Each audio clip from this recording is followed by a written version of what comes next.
Elevo os meus olhos para os montes, de onde me virá o socorro? O meu socorro vem do Senhor que fez o céu e a terra. Salmo 122, verso 1. Ministério Pão Vivo. Mais um tempinho de aprendizado, de ensino na palavra do Senhor. Lembre-se, já ultrapassamos 5.000 visualizações. E então, você pode fazer parte direta de nosso ministério, de nosso canal no YouTube. Dê uma olhada aí no seu vídeo e você vai ver aí nesse quadrinho onde está escrito inscreva-se, clique aí e seja um inscrito em nosso canal. Dê também o seu like, fazendo assim você estará assinalando que gosta de nossas transmissões e nossos estudos e está divulgando no YouTube as nossas apresentações. Compartilhe também. Quando a gente come um doce que a gente gosta, ou uma fruta, ou um alimento qualquer, nesta hora a gente sempre lembra de alguém querido e deseja dar um pedacinho ou levar para casa um pedacinho daquilo. Então, faça o mesmo com a palavra do Senhor. Compartilhe com os seus amigos, com os seus parentes. Quem vai ganhar com isso é Deus, pois Ele que colocou acima de tudo o seu nome e a sua palavra, o que Ele anela é que nós amemos a sua palavra, divulguemos e estejamos cumprindo aquela ordem que Ele deu, ide por todo o mundo, pregai o evangelho a toda criatura. Faça isto e entre nessa batalha com a gente. Vamos continuar falando sobre a justiça de Deus. Quando a gente olha para o relato do apóstolo Paulo sobre a situação, quando ele escreveu, a gente imagina que ele estava falando apenas do mundo de seu tempo, ou há momentos que pensamos que seja do mundo, dos habitantes da terra de hoje. Qual será o certo?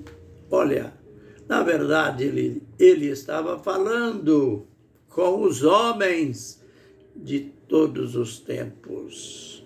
Ele estava mostrando como a queda, o pecado de Adão contaminou a raça toda e o homem se afastou de Deus. E ele colocou aqui uma lista que eu vou apresentar. Aliás, eu vou ler esta lista. Veja, após ele escrever os versos, capítulo 1, de 18 a 32, no capítulo 2, ele começa, aliás, no final do capítulo 1, ele começa a mostrar, já que ele vinha falando do afastamento dos homens, o afastamento de Deus, ele falou da origem da idolatria, ele mostrou os homens dando mais valor, adorando a criatura, ao invés de adorar ao Criador. E ele mostrou que Deus reagiu entregando os homens aos seus bel prazer. Aquilo que nós já aprendemos. Bem, se vocês não querem me servir, se vocês fabricam os seus próprios deuses, então eu os entrego à vontade própria. Aí então, aqui no capítulo 29, ele começa dizendo, estando cheios de toda a injustiça. Olha, é apenas o começo da lista. Note, injustiça, malícia, cobiça, maldade, cheios de inveja, homicídio, contenda, dolo, malignidade, são murmuradores, difamadores, aborrecedores de Deus, injuriadores, soberbos, presunçosos, inventores de males, desobedientes aos pais, nécios, infiéis nos contratos, sem afeição natural, sem misericórdia. Eu acabo dizendo também, misericórdia, que calamidade.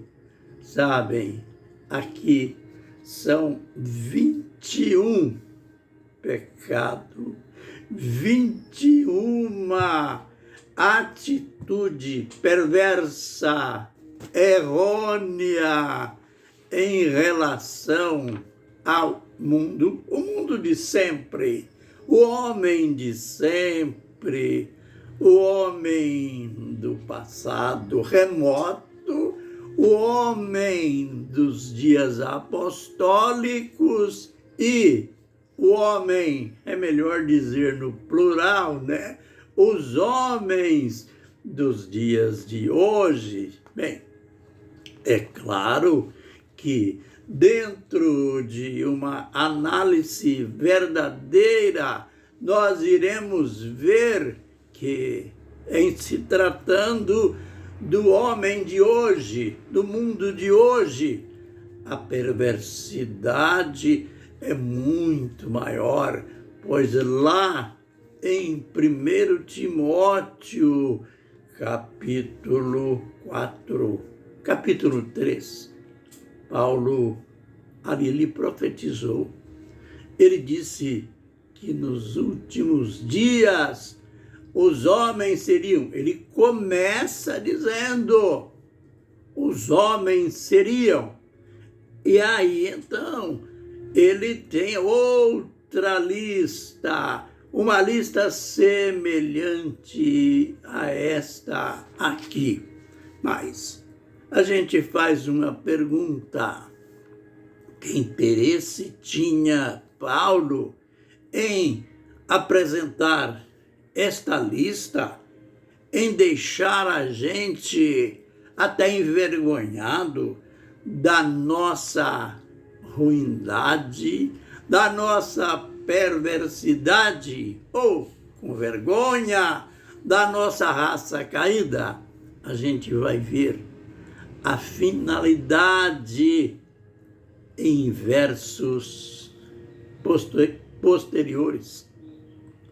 O tema continua. A gente vai perceber que ele vai colocar um povo religioso. Ele vai falar dos judeus, dos judeus que no meio desta avalanche de pecado, os judeus eram como uma exceção à regra. Por quê? Porque eram religiosos, porque tinham a lei como uma defesa, mas uma defesa própria. E a gente vai ver uma lição muito grande para nós, que nem mesmo a religião ou a religiosidade nos afasta desta lista, destas perversidades. Mas e daí? Como sair? Como escapar dessa calamidade?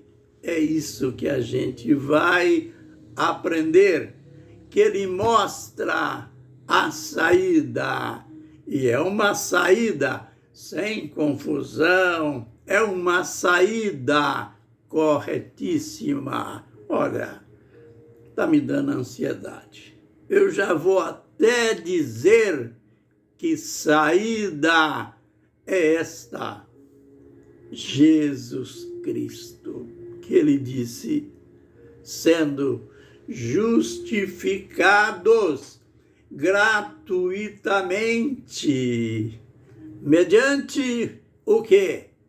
A redenção que há em Cristo Jesus. Aleluia! Por aqui eu paro e digo: o Senhor nos abençoe e nos guarde.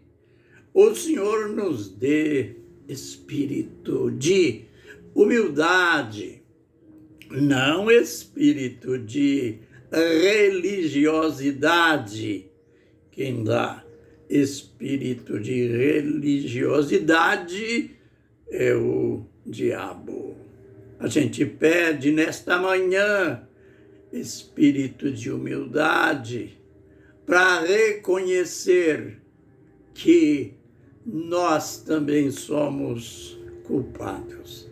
Mas, aleluia, fomos justificados gratuitamente por Jesus Cristo. No nome dele, a gente está falando e a gente está pedindo, neste nome que está acima de todos os nomes, o Senhor Jesus Cristo. Amém e amém.